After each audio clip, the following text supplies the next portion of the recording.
Happening now, we'd like to welcome our viewers from across North America and around the world. This is the EdTech Situation Room, episode 248 for February the 9th, 2022.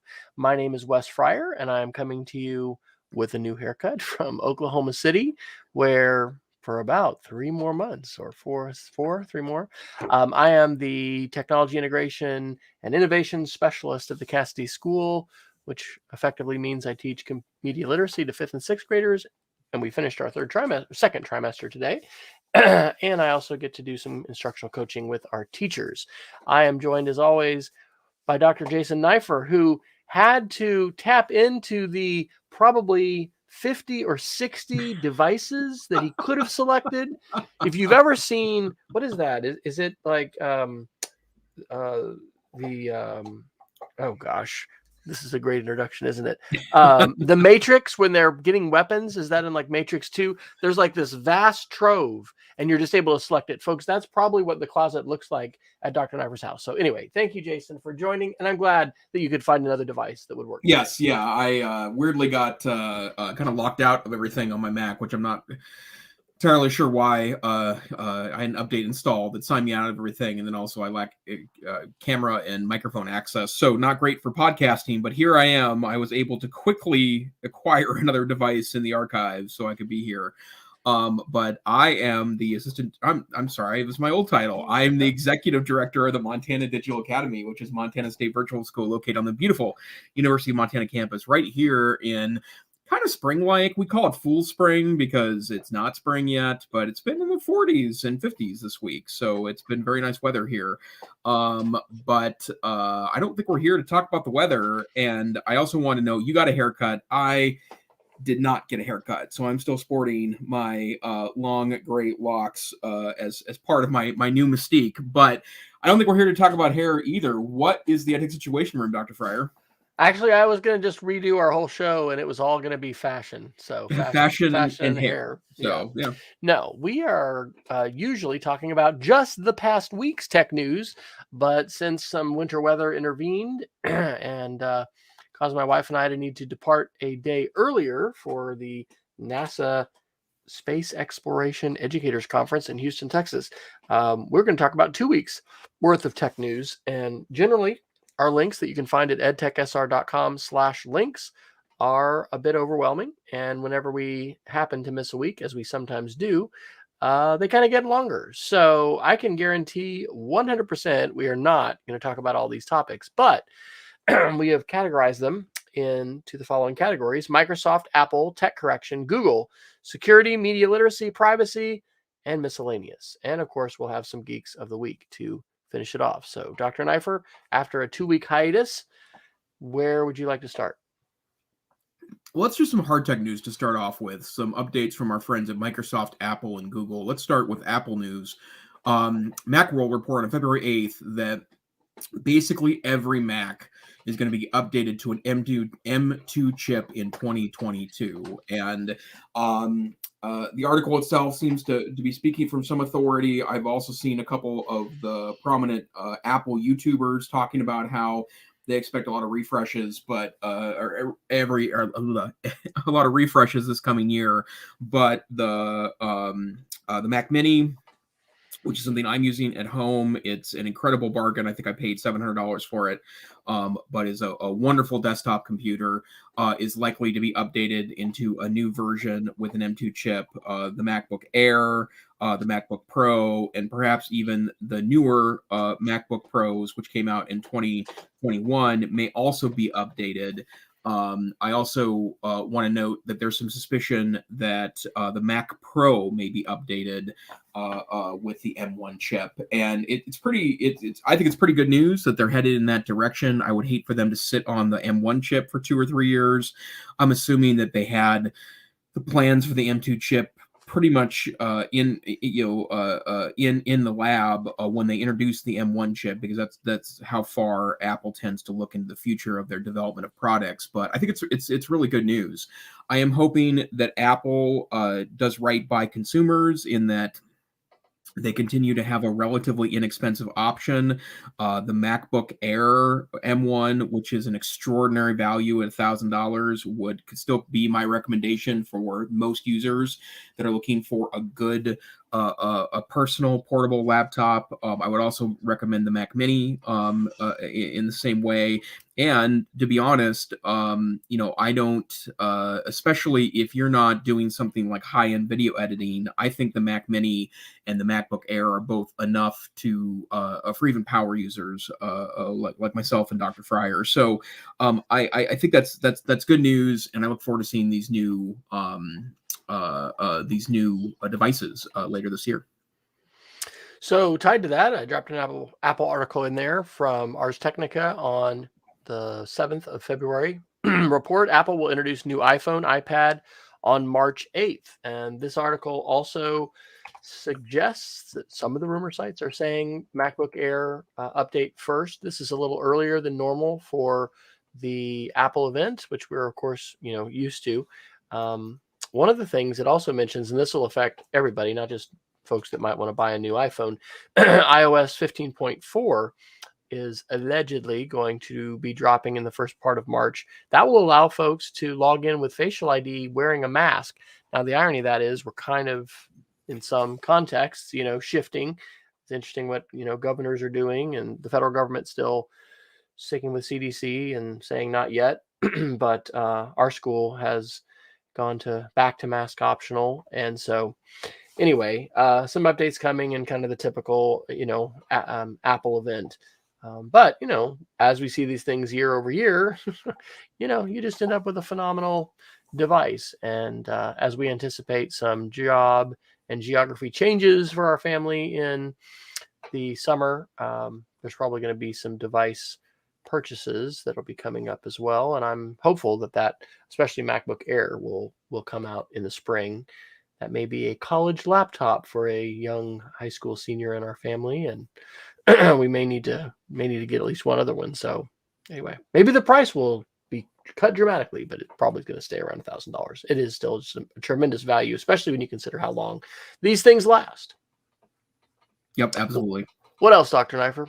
Well, let's go ahead and do a quick piece of Microsoft news, and then we'll jump to some Google stuff about Chromebooks, which is Kevin Toffol's Chromebook blog wrote an interesting article about the Microsoft Surface Laptop SE, which we reported on a couple of weeks back, and I'll admit I was mostly with a mocking tone at the time, in part because there seems to be an article about every 8 months about the Chromebook killer from Microsoft. But what I like about this analysis, and Kevin is a great journalist, tech journalist. He also is an authority on Chrome operating system, and so when he looks at it, I tend to add a little more trust to it because he is a believer in the Chrome operating system, and so when he says something is legitimate, that gives it a little bit of credibility to me. But he did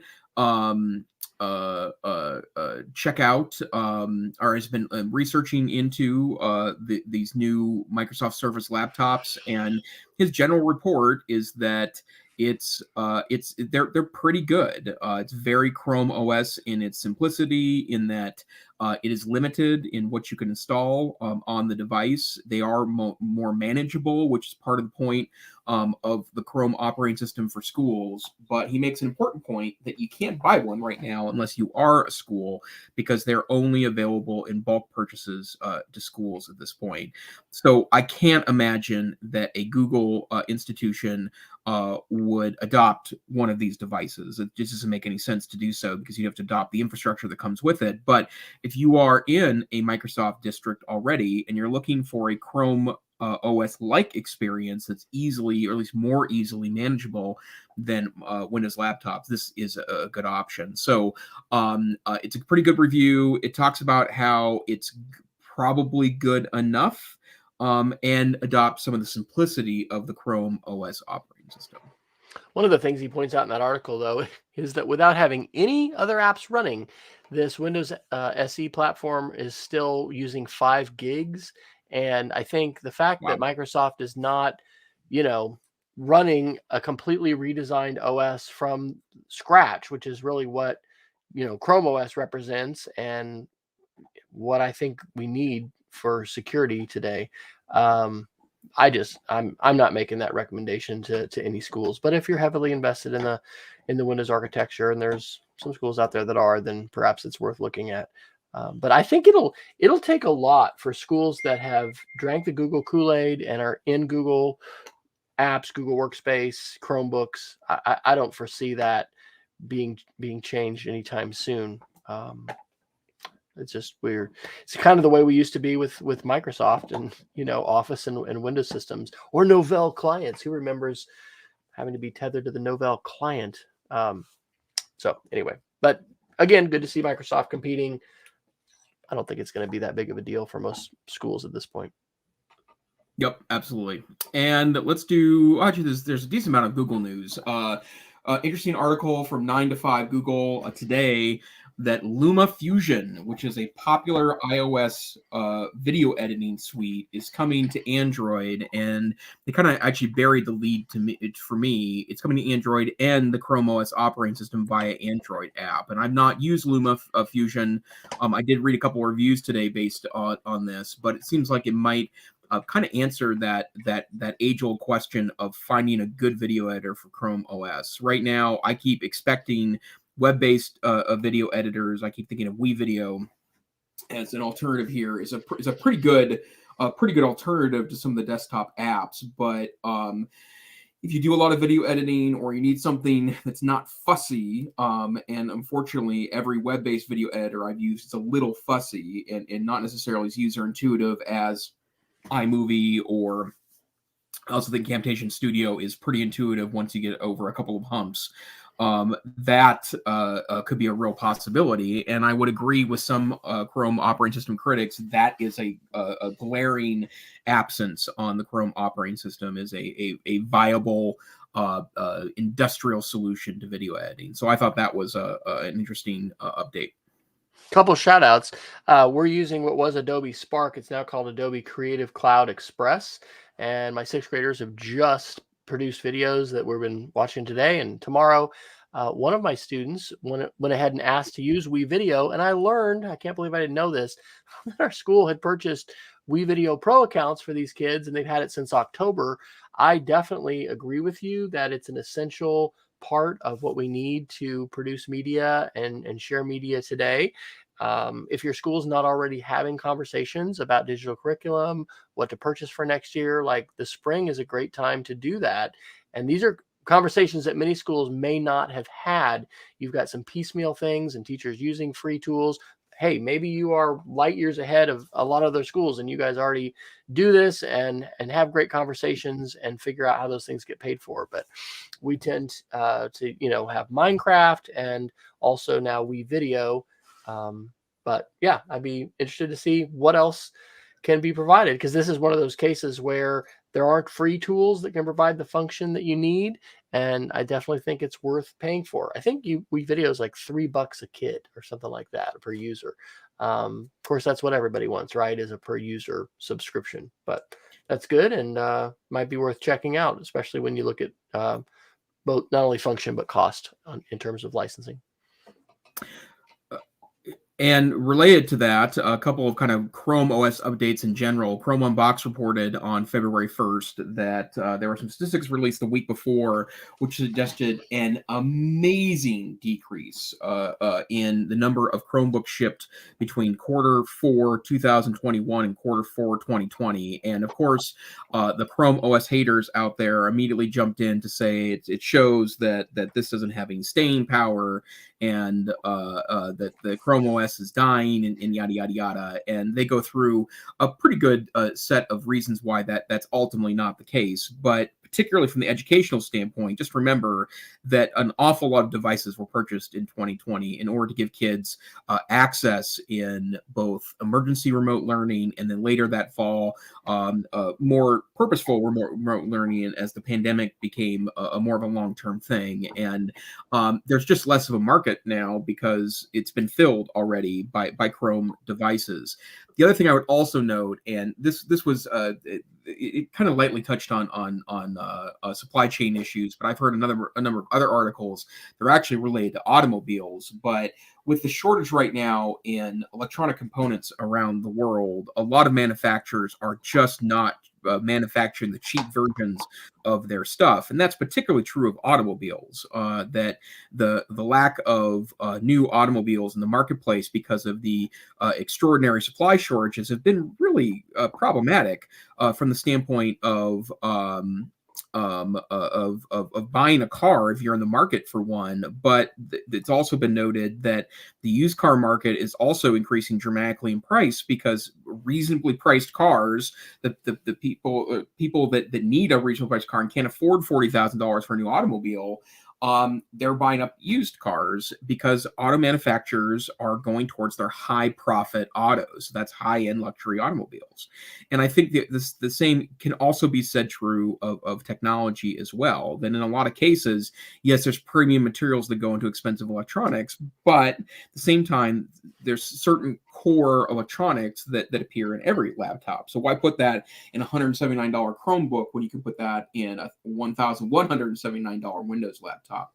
So I think that's a factor here too. But Chrome OS isn't going away is the headline there.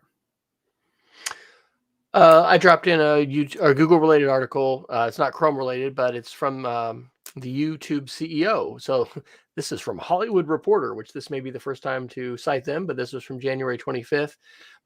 More creators are making at least $10,000 a year on YouTube. This is from Susan Wojcicki. That is a 40% year over year increase in the channels making more than $10,000. And on a personal note, I'll say I continue to just publish a eclectic, set of stuff, but some of them are cooking videos and other things. And, it's varying, but, Google or YouTube is sending me a check for about $50 to $100 a month.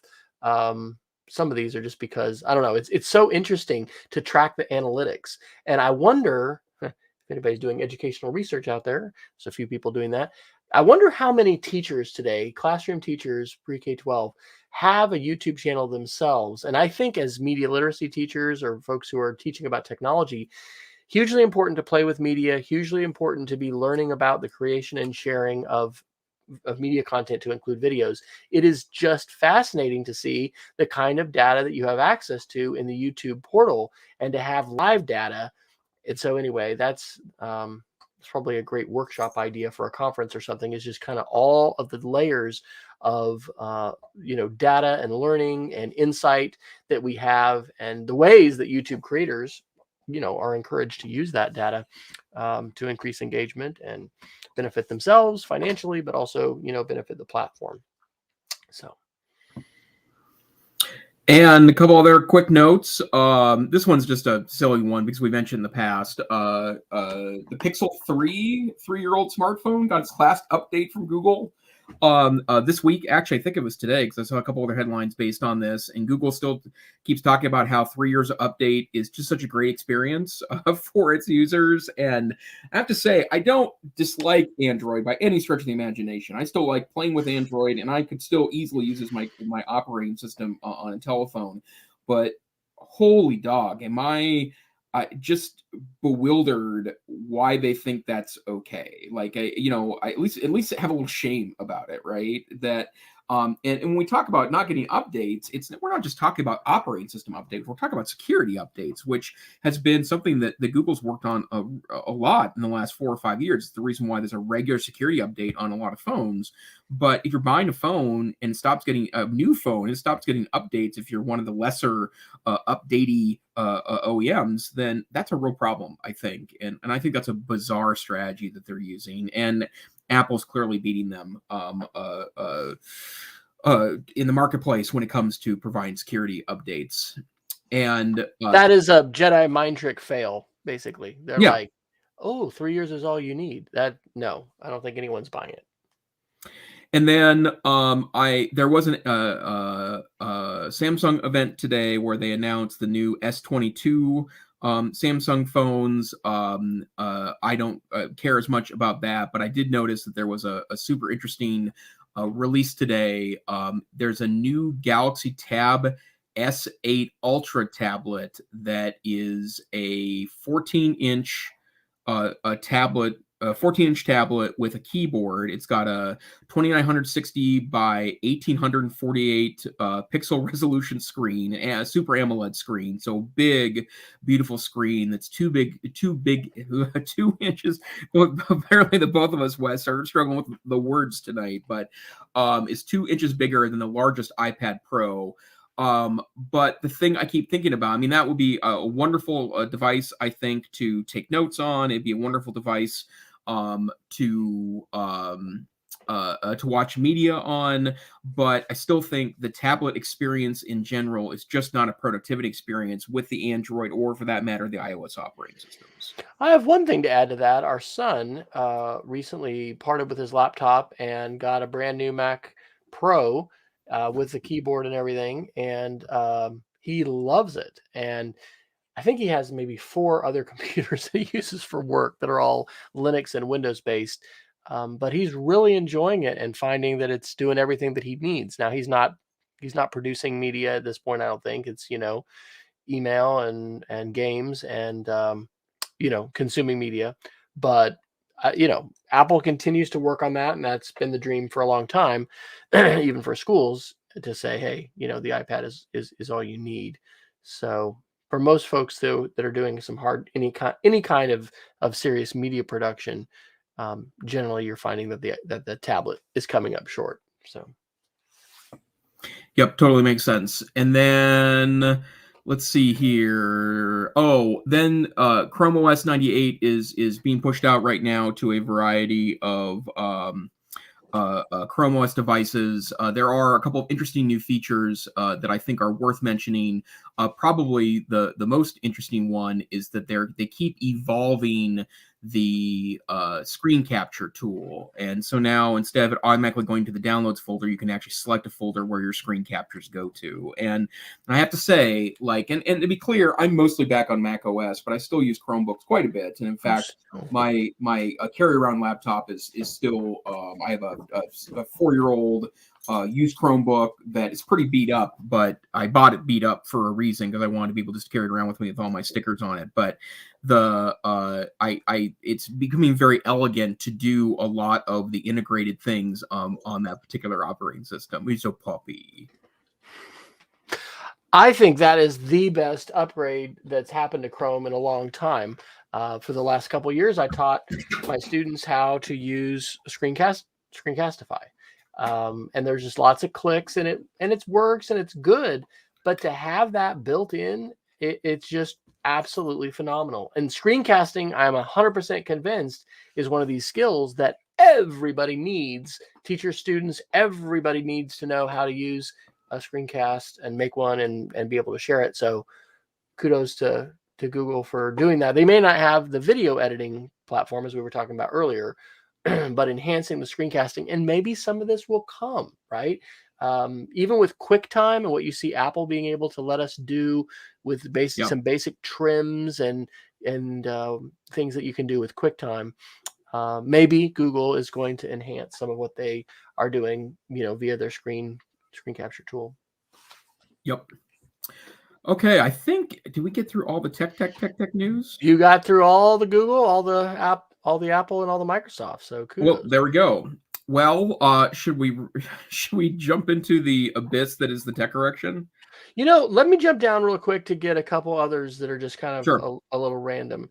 This is under the well, let's go to the privacy headline, and these can go into different categories, but this is from The Verge today on February 9th. Lawmakers call on feds to drop Clearview AI facial recognition. I've got actually a couple facial recognition ones. So there are contracts that federal agencies have with Clearview. We've talked about this before in the past. It's basically an illegal service. They have web scraped tons and tons of content from different places, apparently in violation of user agreements and whatever, legalese, but contracts. And we have not, I don't think, a huge number, but a growing number of voices really speaking out against artificial intelligence, especially because of the ways that is very biased and leads to misidentification. But I mean, to hear law enforcement talk about it, it is like an incredible dream that you can literally just put, any kind of picture in there, and within a few seconds, you're going to have, an identification. Because it is just such an expansive database. So Pentagon, Department of Justice, they have active contracts. And so there's 4 lawyers, Merkley, Jayapal, and Presley from Massachusetts, Oregon, Washington, and Massachusetts have sent some letters to the federal agencies calling for them to end the use of that technology. And then on the AI, it is AI, but it's the AI and facial recognition front, this is significant. The last time we were together, I think 2 weeks ago, we had an article mentioning that the IRS was going to start requiring selfies. Well, guess what? They have backed off of that. According to Ars Technica, on February 7th, IRS stops requiring selfies after facial recognition system is widely panned. So here's a great example of how tech journalism and just journalism more generally, and folks sharing and speaking out on social media can have an impact. There were some, articles I read about, this company. Was it called ID? ID.me. And anyway, it was very.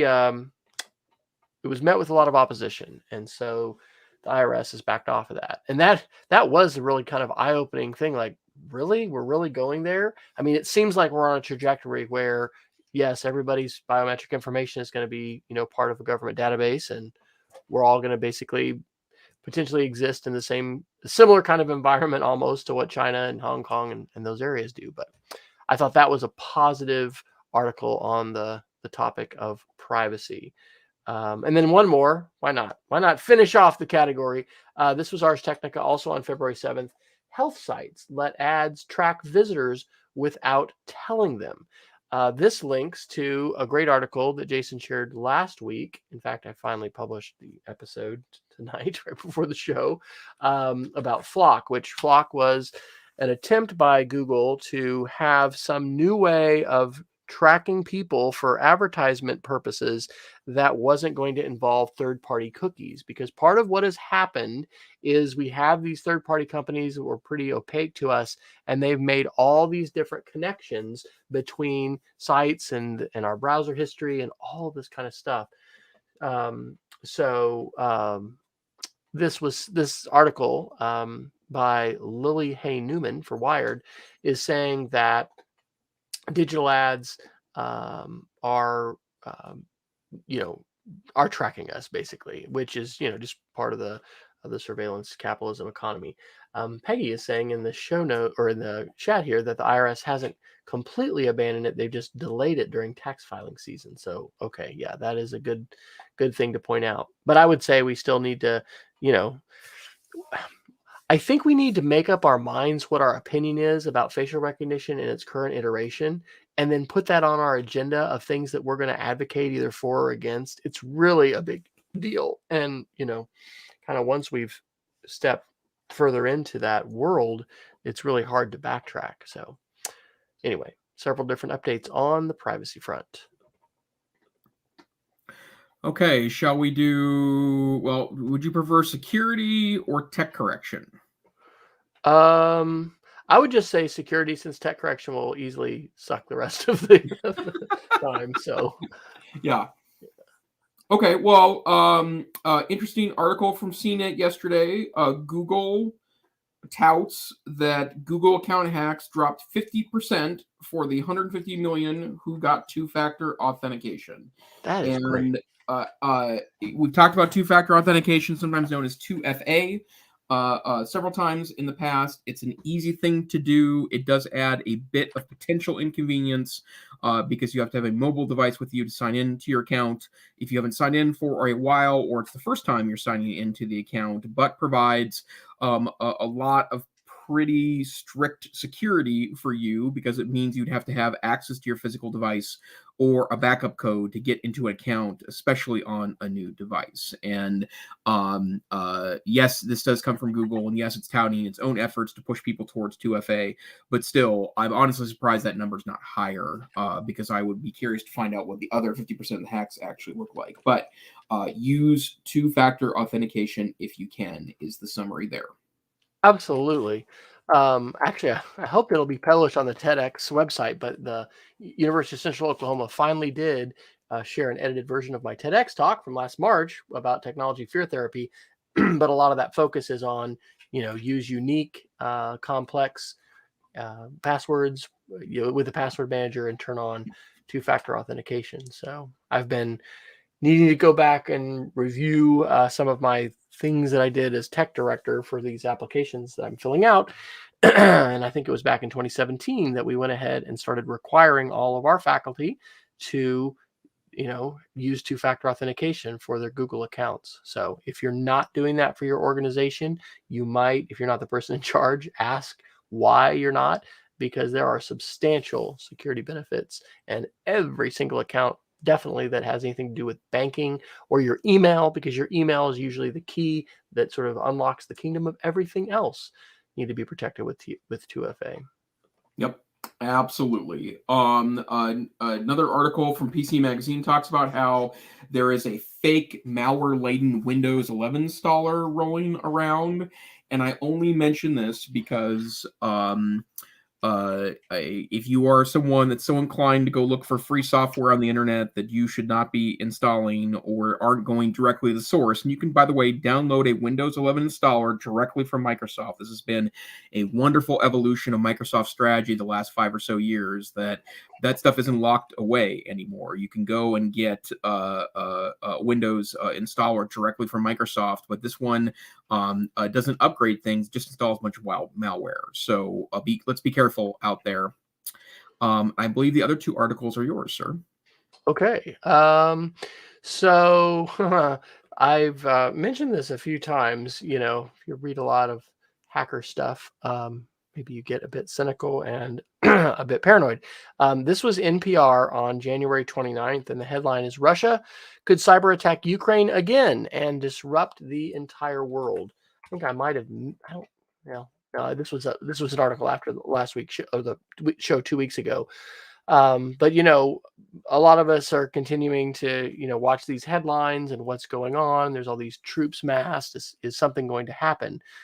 I read tonight that what's believed to be Vladimir Putin's luxury yacht just pulled out of a German port so it could go into Russian waters, possibly fearing repercussions if there's an attack in the Ukraine, and then there's sanctions and penalties. But how do we prepare? I mean, the two-factor authentication, the password stuff, those are things. Other than that, preparing for let's say an infrastructure attack or a cyber attack is probably just like preparing for any other kind of natural disaster, with trying to have some food and water. But anyway, this is a sobering kind of thing. Russia has been in, I think, Belarus and in the Ukraine as well for multiple years, kind of maybe testing things and just using flexing their cyber muscles, their offensive cyber muscles.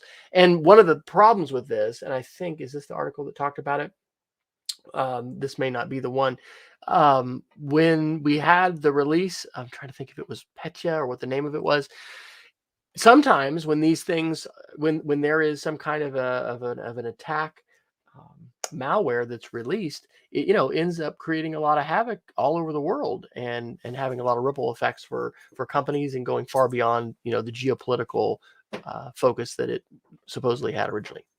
So patch your stuff, folks, and just do everything you can to try to make sure you're making yourself as small a target as possible, whether you're talking about yourself personally or your organization. And then there's an article from Dark Reading on February 7th that talks about phishing.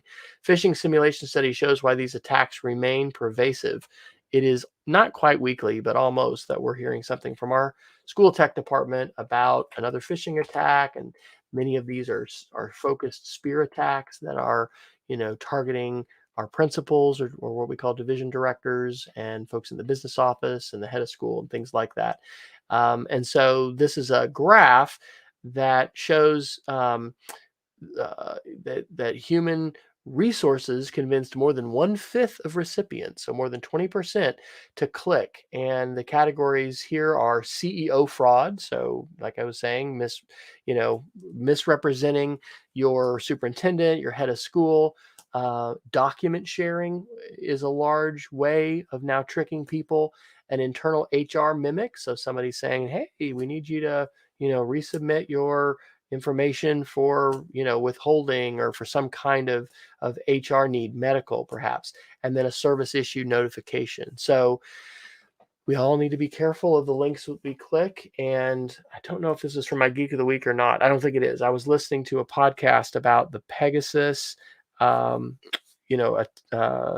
think that is it's the Israeli group that has been responsible for selling this malware, well, basically spyware, to a lot of countries, and it was also what was used to target Jamal Khashoggi. I didn't know, maybe I'd read this before. You actually don't have to click anything in order for somebody to put this thing on your phone. So anyway, but for what we're talking about here with the phishing attacks, it is a link. And sometimes I remember about 2017 or 18, when we decided to start doing two-factor, there was another tech director from Texas who was sharing that they had received and were receiving these messages that looked just like they're a Google Apps School, a Google sharing notification, but it was not. And you had to be really, really savvy and careful to look at that and say, "Oh, I'm mousing over the link.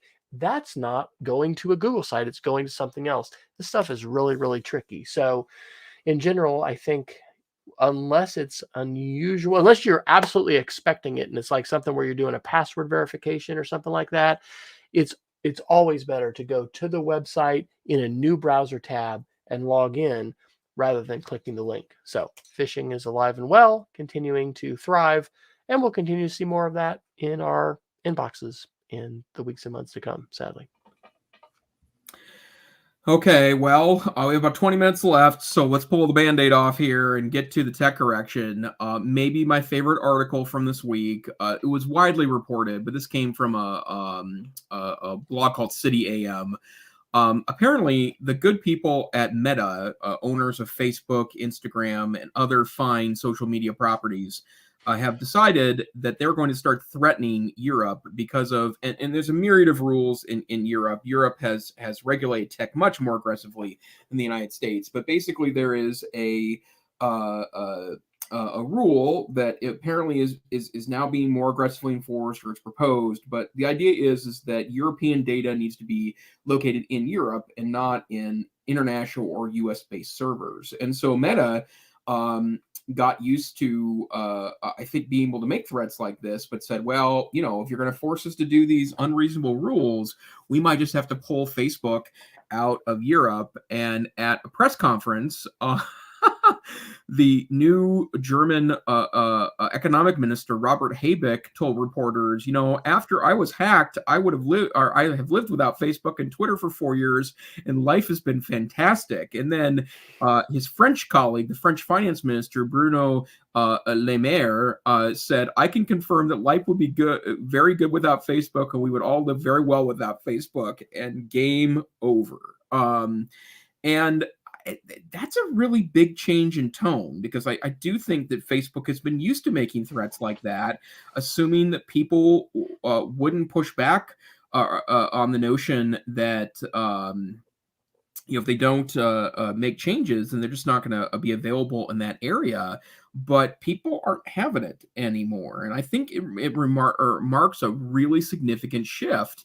And then you take that along with last week's news that Facebook lost users for the first time in its history during the fourth quarter of 2021, and then the Facebook stock, and I actually have a link in our show notes today to the current price, but over the last month, it's lost effectively 30% of its value, which is the largest drop of any stock in real economic value in the history of the New York Stock Exchange. But a massive amount of wealth lost. I mean, I think it goes to show you that the tech correction, which we've been estimating for 6 years now, right? That we've been talking about it in some way, shape, or form, going back really to the beginning of our podcast. Something is happening to suggest that the correction is starting, right? That it's something large. And the thing that this tells me that I'm not really able to wrap my brain around entirely is that I don't think regulation is necessarily going to fix it, because we talked about, at least the United States government struggled mightily to figure out regulations that make sense for technology. I think we're closer than we ever have been, but just remember that a lot of senators can't explain to you what Facebook is or how it makes money, and I think that's problematic for creating at least congressionally based regulatory schemes. But the bottom line is that kind of attitude that, if you're going to whine about it, then just take your ball and go home, Facebook. That's a huge shift, I think, in the rhetoric, particularly from someone as powerful as French and German economic ministers. What this reminds me of is the kerfluffle in Australia over advertising and journalism, and the real threat that Google had of not being present. And I think the reliance that we all have on Google is quite different. I don't know. I mean, my life would not be as rich, I'll say that, without Facebook and the connections that I can make there. But yeah, that was definitely an eye-catching headline, and probably not the response that the Facebook executives were planning for when they, decided to take that tack and that approach. Yep. And I would also note too that, I mean, I actually think I might be a little happier if I got rid of social media out of my life, right? But you make a really important point, Wes, that is, I've explained a couple times in the past, in past episodes of this podcast. I've taken a lot of comfort in social media during the pandemic, because I'm just not able to see people and talk with people as much as I did, 23 months ago. So that's something that I think is part of the balance here, and that makes the decrease in the number of active users all that much more stunning. Well, I want to talk about the Joe Rogan stuff, but I just put this article actually in, and I read this today. This is from The Verge on February the 9th. Everything you need to know about the bill that could blow up the App Store. And so when we talk about the tech correction, we talk about regulation. There are a variety of different proposals which have been brought up by different senators and representatives. And so this is called the Open App Markets Act. And the subtitle here by A.D. Robertson in this article is the Open App Markets Act wants to remake mobile computing. And it says that the Senate Judiciary Committee last week passed that, and it's actually a smaller part of a larger set of bills. And not all these are clear in terms of the impact that they would have. But some of the big things that this one would do would be to require that you could sideload apps, and you can have a third-party app store, and that you can't penalize, and this is targeting Google and Apple, you can't penalize a developer for offering prices on another app store. You can't unreasonably preference your own apps. Basically, it reminds of the lawsuit that we saw with the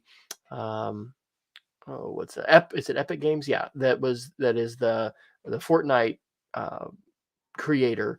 And it's interesting because you've got Democratic as well as Republican, conservative as well as liberal supporters for it. One of the most interesting things I thought in the article was the way this could actually be used, perhaps, to force platforms to allow extremist content. For instance, Parler was removed following the January 6th insurrection in the United States Capitol by all platforms. It was removed by Google from the Play Store. It was removed by Apple. We've got, different politicians, Ted Cruz is mentioned in the article, who, are really upset about that, and they want to make sure, try to have neutrality. But I'll just say that I think the fact that Apple, for instance, can really, closely gatekeep content and keep some real offensive stuff out of there. And I'm not even talking politics here. I'm talking about just, some terrible content, some stuff you wouldn't allow for school, let's just say. This could have a lot of impacts, but this is the tech correction, and this is a specific proposal that is moving through the United States Senate, which could change the app economy and the environment. Now, to be fair, you've had the availability of Cydia and maybe some other third-party apps, but you had to jailbreak your phone, and that was breaking your contract and doing things that Apple said would void your warranty. And, they really, really had a strong arm to try to prevent you from doing that, to dissuade you. And there was a very, very small number of folks that could do that. One of the reasons that's a good thing to dissuade people from doing is because the security protections on a side-loading app and a third-party app store, it's not the same. But we've had articles also saying that, Apple's not, having security researchers and PhDs, vet these apps before they're authorized on the store. So it is a wild west, but we're seeing the march of regulation move forward. And this is a good article, I think, that summarizes some of the key elements of this particular piece of legislation, which is just one of several that are proposed now in the U.S. Congress. Okay, let's see here. Shall we? You want to talk about Rogan and that stuff? Yeah, let's go ahead and do it. I have some TikTok things I want to talk about, but that might be better for next week anyways. So I guess, to start off with, this is the first time we talked about this, right? Yeah, we haven't talked about it yet. Yeah, so I'm guessing if you're listening to this podcast, you're aware of this news, but Joe Rogan, podcaster, a longtime podcaster, very popular podcaster, was independent and then relocated under Spotify for I think like $100 million, and it included his back catalog. So it's a sizable amount of money to go to be an exclusive Spotify podcast. And we talked about that component a couple of times, because one of the things I don't like about this exclusive podcast movement is it means that you'd have to have 5 or 6 apps installed on your phone to be able to get to all the popular podcasts, which are starting to silo themselves up in various networks. But Joe Rogan has on tends to have a libertarian flair. Is that an appropriate piece? He's had anti-vaxxers, some far-right political folks, people that have made Fauci mad because they're touting medications that aren't FDA approved, right, and stuff like that.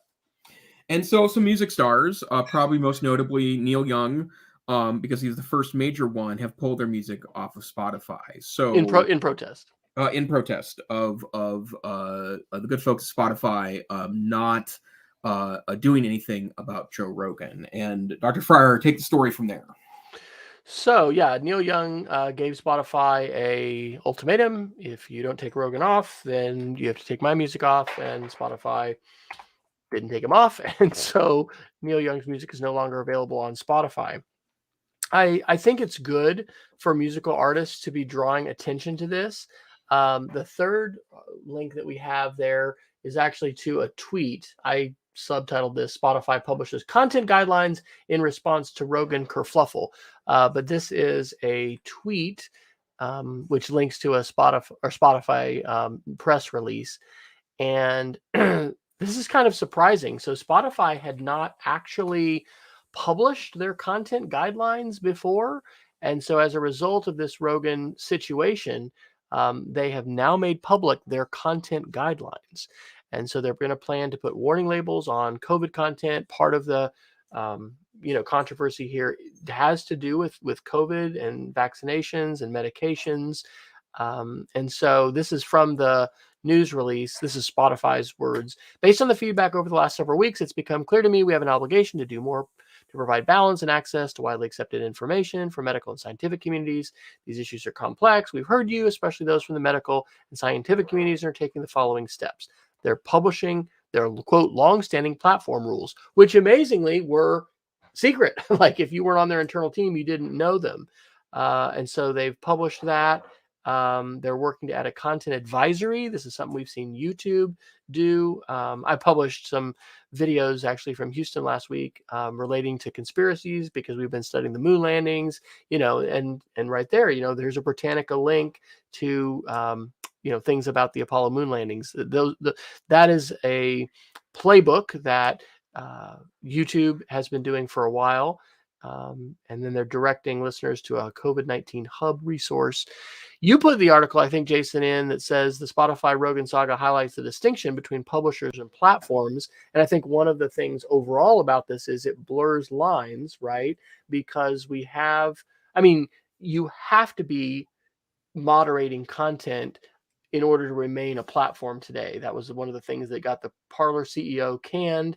It cannot be a complete anything goes. When people publish illegal content right now under Section 230 of the United States law, as a platform, you have to be demonstrating that you're trying to moderate that. You don't have to keep everything off your platform because that's pretty much impossible as the way that things are set up today. But you have to be censoring and monitoring. And so the question is, what are your rules and how are they enforced?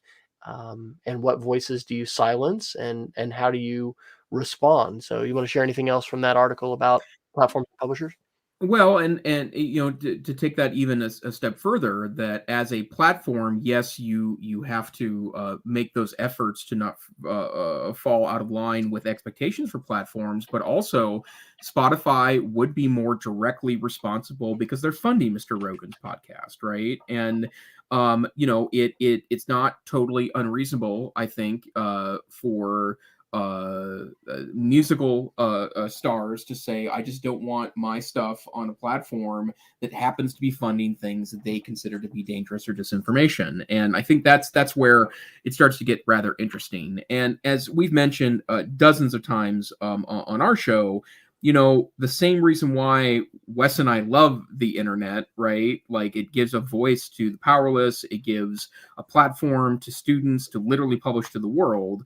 That's the problem we're running into now, is that there is just no there's just no barrier for anyone. It's relatively easy for people to put up.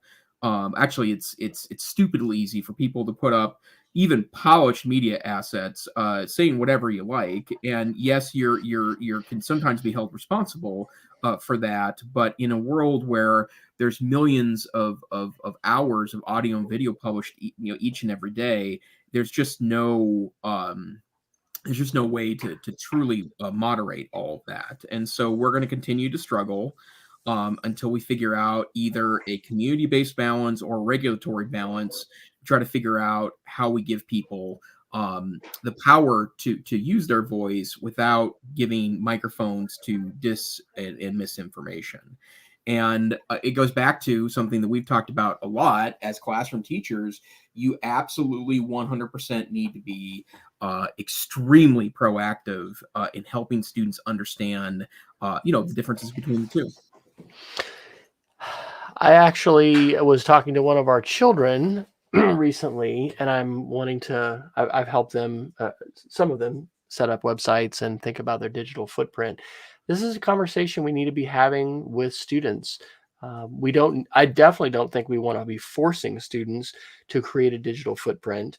And I think we also you need to be careful what kinds of searches you ask kids to do, right? Because when they're logged into an account in the age of surveillance capitalism, these things become part of their opaque breadcrumb trail that will lead to other recommended videos and other kinds of advertisements and content and things like that. But digital footprint is essential because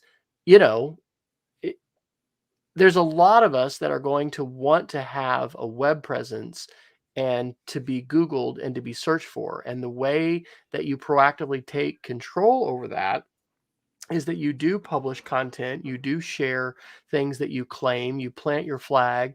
That may not be happening and maybe shouldn't be happening for a lot of kids in middle school. I had a student, a sixth grader today, ask me if it was okay to have a YouTube channel. And I said, well, I think, it depends. You want to work with your parents. We have an eighth grader that has thousands of subscribers to her channel. And, her parents are really in the loop and involved in it. But anyway, there's a lot of issues here. And I think that it's messy, and this highlights the messiness, but it also highlights the responsibility that platforms have. And I think that Spotify is being a bit slow to step up to some of those.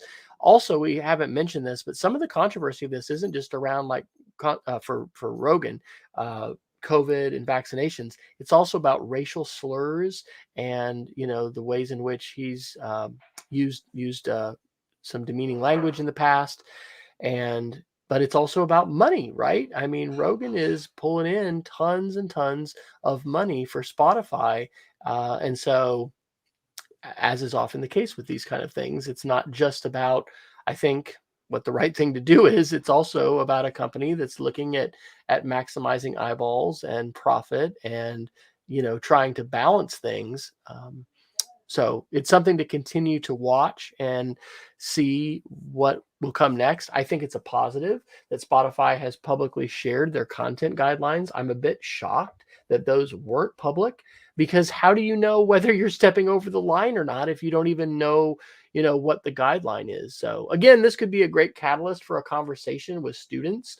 Um, I think this whole idea of quote unquote censorship or moderation or the other words that come to mind about needing to have a gatekeeper for information. This is really important stuff for us to understand from a civics perspective in terms of what the government can do or can't do, what private companies can do or not do. And wouldn't it be great if we had legislators that were really informed about how the internet works? Because we've got some pretty important legislation that's being debated and discussed right now that could have both intended and unintended consequences. And yeah, I think we're gonna see some legislation. What I haven't seen moving forward is some real good privacy uh, legislation move forward, and I don't think we're seeing that yet. But hopefully that's coming too. All right. Well, Any other tech looks like correction? we're near the top of the hour here. Why don't we go ahead and push the TikTok stuff to next week? I've got some thoughts to share about TikTok. Okay, sounds good. All right. Well, do you want to go first with your geek of the week? Sure. I just have a quick one. I got some kind of deal somewhere a couple of years ago to get something called Crello, which is kind of a alternative to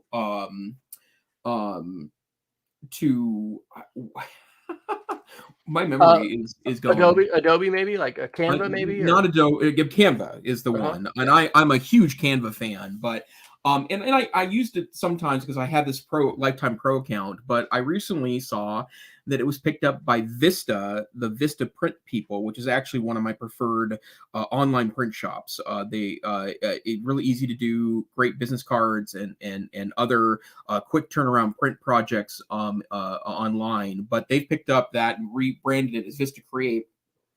And the basic version, which is very functional, is free, not unlike Canva. So if you're looking for an alternative to Canva, or if you're just looking for different templates, because part of the problem with Canva's success is that an awful lot of their templates end up getting used a lot around, particularly social media. You can get a free account at create.vista.com. It also feeds into their print system too. So if you want to design a business card there, for example, it would be easy to do so. Awesome. I'm going to overshare, but I'll try to be quick. Google has a great newsletter, and I just happened to see this today, upcoming conference. It's going to be called Teach with Chrome, and it's a series that will start on February the 22nd. And so I'll be sharing that with our teachers, and it looks fantastic. Google really has done a great job with their videos and professional development during the pandemic, and I think this will be excellent as well. I also want to share a Netflix documentary. I just actually watched this last night. It's called Coded Bias. I'm a part of a media literacy club, a meeting club that meets the first Monday of every month. You can go to medialiteracy.westfryer.com and get the link. Anyway, this is going to be the theme of the March meeting, is this documentary. And when it comes to AI and some of the stuff we were talking about, this hour-and-a-half Coded Bias documentary goes into some depth about how some of the researchers at MIT have discovered this really, really huge problem with AI technologies. And that is, most of the training sets involve white males. And so when you have people of color or females people who aren't just white males that are being analyzed. There's all kinds of errors, and yet these tools are being used to make lots of big decisions, like should we arrest somebody or not. So highly recommend that. And then the last thing it was also something I just learned yesterday. I was able to attend a wonderful webinar by a group out of the state of Washington focused on media literacy. This is a project that Mike Caulfield, who's Holden on Twitter, has focused on, and it's called Control F. And the initiative is focused on really lateral reading, which is not trying to use one of these old school checklists when you're trying to verify web content and decide whether or not to believe it. You need to do the same thing that fact checkers do, and that does involve lateral reading. But anyway, this is a Canadian initiative, so it's in French and English. It's called Control F, and you can find it at ctrl-f.ca, and you choose English or French, the one that you want. So my overshare is done. Dr. Neiffer, where can folks find you when we're not here having a lovely conversation on a Wednesday night? Best place to find me is on Twitter, Tech Savvy Teach. And yourself, sir?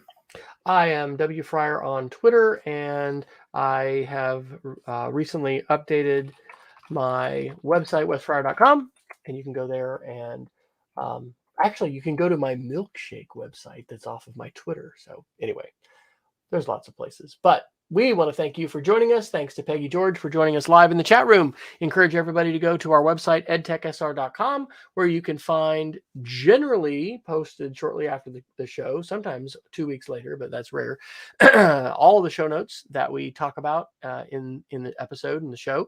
You can also find small compressed 32 kilobit MP3 audio versions of our shows, as well as approximately 100 megabyte video versions. But you can subscribe on YouTube. You always can view the show immediately afterwards on YouTube. There is no waiting for that, and that is really nice. But follow us on Twitter at EdTechSR. That is the best way to stay up to date when sometimes we do need to make a change. So we do have a Substack, and that message will be going out in the morning, which does include not only the links that we're able to talk about, but the ones that we can't. And you can always take a look at those at the website as well. So until next time, we encourage you to stay savvy, stay safe, and share the EdTech Situation Room with somebody else in your sphere of influence. Let them know and share the learning. Good night. Good night.